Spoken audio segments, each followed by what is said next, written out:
Veronica, first home buyers are often competing with baby boomers for the same sorts of products. What are your thoughts on that? Right, okay, well there's two types of scenarios here.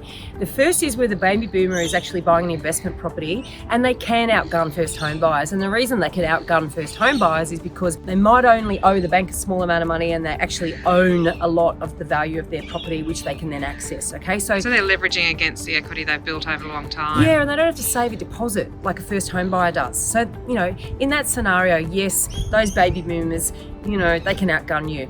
On the other side of things though, there are sometimes baby boomers that are competing for a home as well as a first home buyer. And that is when they've sold that family home and they're downsizing and they're actually consolidating their assets, their money, etc., because they're planning to move into retirement.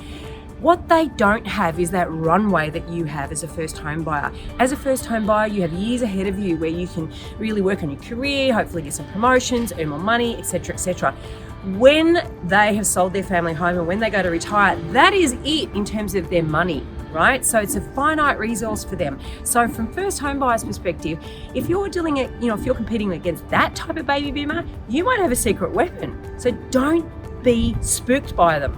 And I think the other thing to remember is if a baby boomer or a downsizer is interested in the same sort of property as you are, you've got a really good next sale. Yes. You know, so the future buyer of your property isn't just you as a first home buyer, it's actually someone who may pay good money. And that is really good for potential growth. Absolutely.